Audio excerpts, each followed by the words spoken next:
Okay okay, voice बराबर आ रही है आप लोगों को? ठीक है, तो आज का सेशन बॉन्ड विथ केमिस्ट्री हम स्टार्ट करते हैं। आ गए सब लोग? चलो, बहुत बढ़िया। तो आई एम विजिबल ऑडिबल बराबर? थंबनेल कर दो यार एक बार थम। ठीक है, चलो स्टार्ट करते हैं। ओके, तो बॉन्ड विथ केमिस्ट्री, तो मैं आज क्या है, फर्स्ट लेक्चर है अपना, 15 तारीख हो गई आज। तो आज पहला लेक्चर आ रहा है हमारा बॉन्ड विथ केमिस्ट्री का। तो पहले आज मैं इंट्रोडक्शन दे देता हूँ। मैं मोहित गौरावत हूँ। आप देख रहे हैं साइंस विद डीएमजी, #DMG। तो डीएमजी का यूट्यूब प्लेटफॉर्म है ये हमारा, जिस पे हम लोग बॉन्ड विद केमिस्ट्री का एक बैच लेके आए। तो मैं लास्ट 3 ईयर्स से पढ़ा रहा हूँ। मैं लास्ट 3 ईयर्स से डेली 6 क्लासेस लेता आ रहा हूँ। And class 8th 9th 10th के अंदर मैं साइंस पढ़ाता हूँ, और 11th 12th और टारगेट बाकी की 3 क्लासों में बायोलॉजी, कोष्टक में जूलॉजी। ठीक है, जूलॉजी पढ़ा रहा हूँ, और अच्छा खासा मैंने रैंक बोर्ड में प्रोवाइड करवाया है कई कोचिंग क्लासेस के अंदर। ठीक है, अब हम बात करने जा रहे हैं कि मैं केमिस्ट्री का टीचर हूँ या बायोलॉजी का। हाँ, क्या क्या लिखा है, एक स्टूडेंट ने लिखा। हाँ अच्छा, चलो ठीक है, इसका भी आंसर देते हैं कि मैं एक साइंस का टीचर हूँ या फिर केमिस्ट्री का टीचर हूँ या फिर बायोलॉजी का, जूलॉजी का।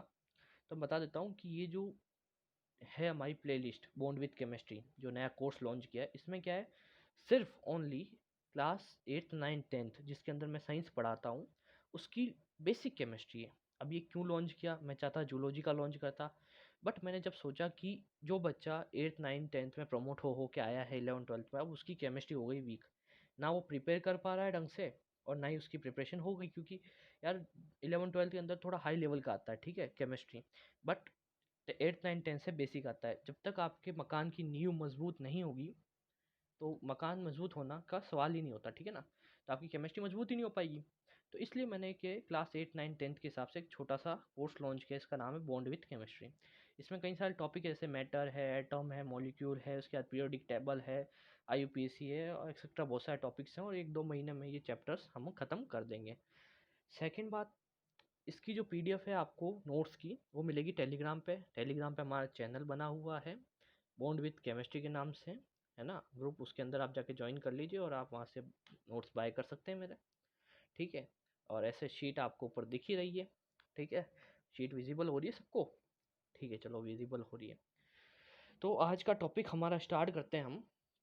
हमारा टॉपिक है मैटर। फर्स्ट टॉपिक है हमारा मैटर, बॉन्ड विथ केमिस्ट्री। आज तारीख 15 हो गई है, तो 15 तारीख की क्लास के अंदर हम बॉन्ड विथ केमिस्ट्री का टॉपिक स्टार्ट करते हैं। ठीक है, PDF अपलोड कर देता हूँ मैं, 2 मिनट मुझे दो, 30 सेकेंड बस। ठीक है, चलो PDF अपलोड हो गई है। तो मैटर क्या होता है, देखो बात करते हैं मैटर के ऊपर।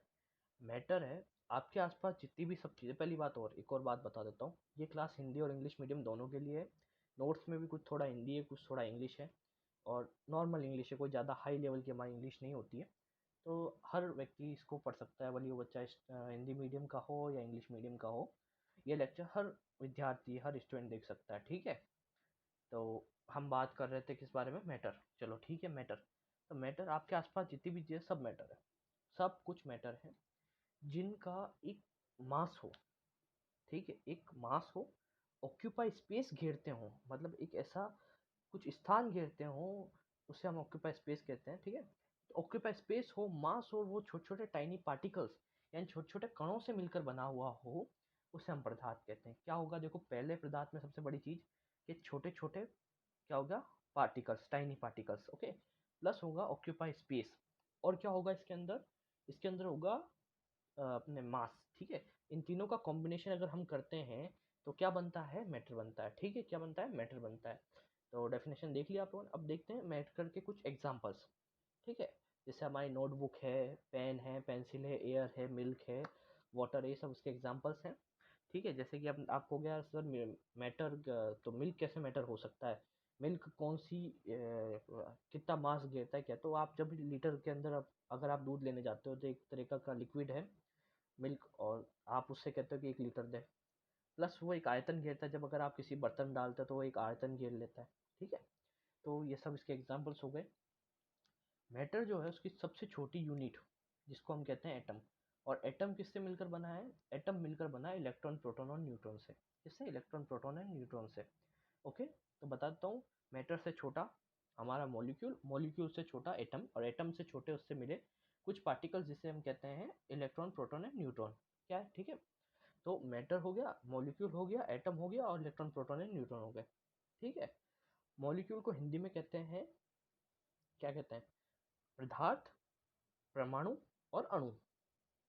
सॉरी, मॉलिक्यूल यानी अणु, एटम यानी परमाणु, और इलेक्ट्रॉन, प्रोटॉन एंड न्यूट्रॉन, ठीक है। हिंदी में मैंने आपके नाम बता दिया। अब कुछ कैरेक्टरिस्टिक्स हैं, देखिए आप सीट्स के ऊपर देखेंगे जरा तो आपको मिल जाएगी। एक तो एटम के जितने भी मैटर के जितने भी पार्टिकल्स होते हैं वो हमेशा कंटिन्यू मूविंग में रहते हैं, they are continue moving. Okay, second है, बताऊंगा इसके बारे में आगे क्या है, they having space between them, ठीक है। इसके अंदर स्पेस पाया जाता है, दो पार्टिकल्स के बीच में स्पेस पाया जाता है। थर्ड जो है हमारा, ये अट्रैक्ट ईच अदर। क्या अट्रैक्ट ईच अदर? ये अपने से अलग चीज़ों को अट्रैक्ट भी करते हैं, ठीक है। तो हम पहला पॉइंट देखते हैं, दे आर कंटिन्यू मूविंग। तो क्या है दे आर कंटिन्यू मूविंग? क्या है? एग्जाम्पल लेते हैं सबसे पहले, कि एक गिलास अगर हम लेते हैं वाटर की, क्या लेते हैं? वाटर की गिलास। तो वाटर की गिलास जब हम लेते हैं, उसके अंदर अगर हम एक इंक की ड्रॉप डाल दें, क्या डालेंगे? एक इंक की ड्रॉप। तो वो ड्रॉप जो है वो धीरे धीरे धीरे धीरे करते करते पूरे वाटर को जो है कलर कर देगी, ठीक है। जिस इंक आप जैसे रेड लेते हो, ब्लू लेते हो, ब्लैक लेते हो, जिस भी कलर की आपने इंक ली है, वो इंक पूरे वाटर को जो है कलर कर देगी। क्या कर देगी? कलर कर देगी, सेम कलर में पूरा वाटर हो जाएगा। तो आपको ये पता चल जाएगा कि यार ऊपर हमने इंक डाली, ऊपर के सरफेस पे डाली, तो नीचे तक कैसे आई? क्योंकि उसके पार्टिकल्स जो है वो कलर हो गए, और वो कलर होते होते मूविंग करते करते ठीक नीचे तक आए। तो आसपास के एरिया को भी उन्होंने एक कलर में ले लिया। तो इससे क्या होता है कि जो पार्टिकल्स हैं वो हमेशा मूविंग करते हैं। अब मूविंग क्यों करते हैं? क्योंकि उनमें होती है काइनेटिक एनर्जी। किसके रिस्पॉन्स में करते हैं? काइनेटिक एनर्जी के रिस्पॉन्स में। अब एक बात तो बता देता हूँ मैं आपको, जैसे जैसे जो टेम्परेचर है वो इंक्रीज करोगे तो एनर्जी भी बढ़ेगी। मतलब अगर आप इसको गर्म करोगे तो उससे काइनेटिक एनर्जी बढ़ेगी, तो पार्टिकल ज़्यादा मूव करेंगे। जैसे टेम्परेचर डाउन करोगे पार्टिकल कम मूव करेंगे। ओके, तो बता देता हूँ मैं, जैसे अगर पार्टिकल कम मूव कर रहे हैं तो आपका टेम्परेचर लो है, और आपको ज़्यादा मूव कराना है तो टेम्परेचर हाई करना पड़ेगा, ठीक है। चलो ओके, अब हम बात करते हैं मूवमेंट इज, ठीक है, more minimum in solid, more than liquid, और मैक्सिमम इन गैसेस, ठीक है। क्या है? देखो मूविंग जो है हमारी, वो मिनिमम जो है, ठीक है, सॉलिड्स में, सॉलिड्स के जो पार्टिकल्स हैं, क्योंकि सॉलिड के पार्टिकल्स के बीच में गैप नहीं होता। आपने कभी देखा है सॉलिड के पार्टिकल के बीच में गैप? कभी नहीं देखा होगा। तो उसके अंदर अगर आप इंक डालते तो आपका मूविंग करने की जब गैप ही नहीं होगा बीच में, तो मूविंग करके वो यहाँ से यहाँ तक कैसे आएगा? नहीं आ सकता ना। तो लिक्विड में मोर देन होता है, क्योंकि लिक्विड जो है उसके पार्टिकल्स थोड़े उसके बीच में स्पेस होता है, तो आराम से गति कर पाते हैं, मूवमेंट कर पाते हैं, इसलिए इसके अंदर मोर देन होता है सॉलिड से। एंड लिक्विड में सबसे ज़्यादा क्यों होता है? गैस में सबसे ज़्यादा क्यों होता है? क्योंकि गैस के पार्टिकल्स बहुत दूर दूर होते हैं। अब आप सोचो सॉलिड, लिक्विड, गैस क्या है, तो मैं आपको इसका अलग से एक टॉपिक है उसके अंदर पूरा बताऊंगा सॉलिड, लिक्विड, गैस क्या है। अभी तक तो आप समझ लो, ठीक है। सॉलिड्स जो हैं और लिक्विड जो है, गैस में क्या अंतर है? एक नॉर्मल अंतर मैं आपको बताता हूँ, अपनी लाइफ का बताता हूँ। अगर कोई सॉलिड चीज़ है, ठीक है, आप उसके आर पार हाथ नहीं निकाल सकते। जिस भी चीज़ के आप आर पार हाथ निकाल लो वो सब अलग हैं, और जिनके आर पार नहीं निकाल सकते, जैसे कि ये बोतल है, मैं इसके आर पार जा सकता हूँ? नहीं जा पा रहा ना। क्यों? क्योंकि ये सॉलिड है। अगर मेरे को थोड़ी मेहनत करके जाना पड़े और मैं मेहनत करूँ और इसके आर पार निकाल लूँ, तो ये लिक्विड है। जैसे कि वाटर में अगर आप तैरते हो, स्विमिंग करी होगी आपने लाइफ में कभी, या करते देखा होगा, तो हमेशा वैसे हाथ फैलाते हैं, हाथ फैलाते हैं। तो उनके हाथ फैलाने का रीज़न क्या है? वो पानी को काट रहे, उसको मेहनत करनी पड़ रही पानी को हटाने के लिए और फिर आगे जाने के लिए रास्ता, ठीक है। तो थोड़ी मेहनत चाहिए। और अगर आपको कम मेहनत करनी पड़े, जैसे कि एयर है, हम रोज आसपास जा रहे से मेरा हाथ चल रहा है, अब यहाँ पर एयर है बहुत सारी, बट मेरा हाथ ऐसे चल रहा है। कैसे चल रहा है? क्योंकि इसके पार्टिकल्स बहुत दूर दूर हैं। तो ये क्या है? गैस है। लिक्विड, इसमें थोड़ा मुश्किल होता है अपने आप को आर पार निकालना, और सॉलिड में इम्पॉसिबल होता है, ठीक है। सॉलिड से इम्पॉसिबल होता है, आप आर पार निकाल नहीं सकते हाथ। अभी तक के लिए समझ लो, ठीक है। आगे जैसे क्लास आएगी तो मैं इसके बारे में पूरा डिटेल बताऊंगा आपको। ठीक है, टेम्परेचर इंक्रीज और डिक्रीज करके हम कैसे मूवमेंट्स को बढ़ा सकते हैं उसके बारे में हम एक और बार बात कर लेते हैं। अगर आपने टेम्परेचर देखो, एक गिलास लीजिए, चलो एक वाटर आपने गिलास लिया पानी का, एक वाटर कप लिया, ग्लास लिया और उसके अंदर आपने ड्रॉ कर दिया, ठीक है, जहाँ तक आपने पानी भरा वहाँ तक आपने ड्रॉ कर दिया, ठीक है। अब आपने एक चीनी ली, चीनी का चम्मच डाला, आपने हिलाया। अब आपको मेहनत करनी पड़ी, ठीक है, हिलाने, घुलने में टाइम लगा। जबकि आप अगर टेम्परेचर देंगे, अगर वो थोड़ी गर्म होगा पानी, तो चीनी जल्दी घुलेगी। क्यों? जैसे पानी गर्म होगा, मूविंग पार्टिकल्स बहुत ज़्यादा मूवमेंट करने लग जाएंगे, तो चीनी आई और वो घुल गई, चीनी आई वो घुल गई। क्यों? क्योंकि उसमें स्पेस बिटवीन ज़्यादा हो जाएगी, काइनेटिक एनर्जी बढ़ जाएगी, ठीक है, जिससे स्पेस करने मतलब जो उनका मूवमेंट है वो बढ़ जाएगा। तो वो जितना ज़्यादा मूवमेंट बढ़ेगा उतना आसानी होगी घुलने में चीनी को। तो इसलिए जो है टेम्परेचर बढ़ने पर चीनी आसानी मतलब जो है पार्टिकल्स में मूवमेंट बढ़ जाती है, और टेम्परेचर डाउन होने पर मूवमेंट्स भी डाउन हो जाती है। ओके, सेकंड हम पढ़ते हैं particles of matter having space between them. ठीक है, तो स्पेस होता है, ठीक है। अब स्पेस क्या होता है? तो स्पेस जो है मैं बताता हूँ, जैसे कि अगर आपने यही एग्जांपल हम वापस लेते हैं कि एक वाटर का एक ग्लास लेते हैं, उसके अंदर हम एक मार्क कर देते हैं कि हमने यहाँ तक वाटर भरा है। अब हम इसमें एक चम्मच चीनी डालते हैं, हम जानते हैं कि इसमें कोई स्पेस नहीं होता, तो ये चीनी नीचे जम जाती, ठीक है। हमने घोल दी उसको, अब घोलते तो चीनी गई कहाँ, और पानी का लेवल अब भी वहीं है। आप जब भी देखोगे तो पानी का लेवल तो आपको वहीं दिखेगा, बट वो चीनी नहीं दिखेगी। चीनी कहाँ गई? चीनी उनके बीच के स्पेस में रह गई। जो दो पार्टिकल्स के बीच में स्पेस था, वाटर के दो जो पार्टिकल्स हमने लिए हैं उनके बीच का जो स्पेस है उसमें वो चीनी घुस गई है, घुल गई है, उन पार्टिकल्स के बीच में है वो चीनी। तो उससे कारण उसका स्तर नहीं बढ़ा, मतलब कि दो पार्टिकल्स के बीच में स्पेस होता है, जिस स्पेस में वो चीनी गई है, ठीक है। तो मिनिमम इन सॉलिड, क्योंकि मिनिमम इन सॉलिड, क्योंकि मिनिमम सॉलिड, क्योंकि सॉलिड के बीच में पार्टिकल के स्पेस होता ही नहीं। अगर स्पेस होता तो हमारा हाथ आर पार जा सकता था, स्पेस होता नहीं, होता है तो बहुत कम होता है, मतलब नैनो में करीबन इसका स्पेस होता है, मोर देन लिक्विड, ठीक है। तो मोर देन लिक्विड, लिक्विड्स में ज़्यादा होता है और गैसेस में बहुत ज़्यादा होता है, क्योंकि गैसेस में हम खुद चल रहे हैं। हम इतना बड़ा शरीर, हाथी जैसा शरीर, हाथी होता है हमारा शरीर है, बच्चे सब उसके अंदर चल रहे हैं एयर में, तो कि एयर में, एयर के दो पार्टिकल्स के बीच में बहुत ज़्यादा स्पेस है, ठीक है। हाँ, क्या नोटिस आया? अच्छा चलो ठीक है, नहीं नहीं, क्लास यही रहेगी, इसी टाइम रहेगी डेली।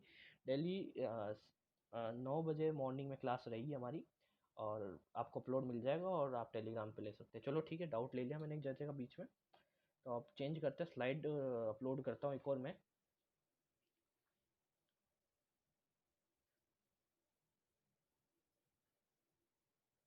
ओके, तो मैंने मेरे लैपटॉप से, कंप्यूटर से, लैपटॉप से स्लाइड अपलोड कर दी है। आ गई स्लाइड? चलो ठीक है, थर्ड स्लाइड। आज हम यहाँ तक ये पढ़ेंगे, तीनों के बारे में पढ़ के फिर कल हम सॉलिड और लिक्विड और गैस के बारे में बात करेंगे, ठीक है। ज़्यादा लंबा वीडियो नहीं करेंगे, 15-15 मिनट की वीडियोस रखेंगे, ठीक है।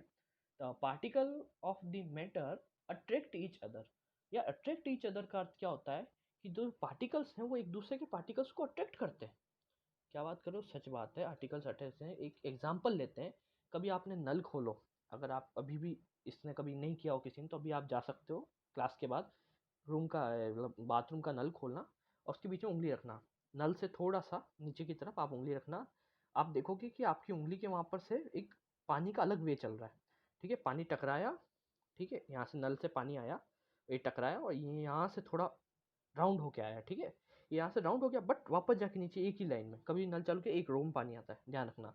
क्यों आता है? क्योंकि उसके पार्टिकल्स जो वाटर के एक दूसरे को अट्रैक्ट कर रखते हैं, तो वो एक रो में रहते हैं, हमेशा एक रो में पानी चलता है, ठीक है। झरना भी अगर आपने देखा होगा तो एक रो में चल रहा होगा, चल रहा होता है कि नहीं होता, ठीक है। पाइप से पानी जाता है तो एक प्रेशर से इससे पानी निकलता है, ठीक है। प्रेशर से पानी जब भी निकलता है तो एक ही रो में पानी निकलता है। अगर आप बीच में कुछ रख देते तो पानी फैल जाता है, क्योंकि आपने बीच में अपवाद डाल दिया है ना। तो अपवाद डालने के कारण आपका पानी फैल गया, बट आगे जाके देखोगे तो वापस वो पानी सेम सेम फ्लो में बहेगा, सेम फ्लो में बहेगा। क्यों? क्योंकि उनका जो है दो पार्टिकल्स के बीच में अट्रैक्शन पावर ज़्यादा है, ठीक है। अट्रैक्शन पावर ज़्यादा है तो वो एक दूसरे को अट्रैक्ट कर लेते हैं, अट्रैक्ट करने के कारण वो वापस अपने पाथवे में चले जाते हैं, ठीक है। तो इसके अंदर जो है maximum in solids, intermediate in liquids and negligible in gas. Gas के पार्टिकल क्यों अट्रैक्ट नहीं करते? क्योंकि बहुत दूर दूर होते हैं। अगर अट्रैक्ट करते तो हम आसपास थोड़ा ना जा पाते, आर पार थोड़ा ना जा पाते, तो इसलिए वो अट्रैक्ट नहीं करते एक दूसरे को, इसलिए इसके अंदर तो होता ही नहीं, गैस में तो होता ही ना के बराबर है। और इंटरमीडिएट मतलब बीच का है वाटर जिसके अंदर होता है। तो क्या थोड़ा सा लाइट में प्रॉब्लम आ गई थी इंटरनेट कनेक्शन में, तो थोड़ा क्या डिस्प्ले चली गई, तो वापस आ जाता हूँ अपने टॉपिक पे। तो इंटरमीडिएट इन लिक्विड, ठीक है, बीच के होते हैं, लिक्विड के अंदर कम होता है, मिनिमम कैसे, ठीक है, इन तीनों के हिसाब से मिनिमम होता है और मैक्सिमम होता है सॉलिड्स में, ठीक है। तो मैं आपको बात बता दूं, मैं बार बार इधर देख रहा हूँ तो आपको लगता है कि यार बुक वुक रख रखी है, ऐसा कुछ नहीं है। हमें लैपटॉप की डिस्प्ले चल रही है जिसके अंदर आपको शो हो रहा है, ठीक है, टैबलेट पड़ा है नीचे, इसमें भी हमें शो हो रहा है कि आप क्या कमेंट्स वगैरह कर रहे हैं। अगर आपका कोई डाउट है तो मैं उसमें लेता रहता हूँ, और अगर आपका कुछ क्वेश्चन इंक्वायरी है वो भी डालता रहता हूँ इसके अंदर, ठीक है। तो ऐसा मत सोचिएगा कि यहाँ क्यों देख रहे हैं बार बार। तो कोई दिक्कत आती है तो आप मुझे कमेंट सेक्शन में बोल दीजिए, और पर मैसेज आप कर सकते हैं। तो thank you for watching, and next video हम लाते हैं इसका सेकंड में। तो हम बात करेंगे सेकंड में हमारा सॉलिड लिक्विड एंड गैस के बारे में, ठीक है। तो तब तक के लिए आशा करता हूँ आप सब अच्छे हों।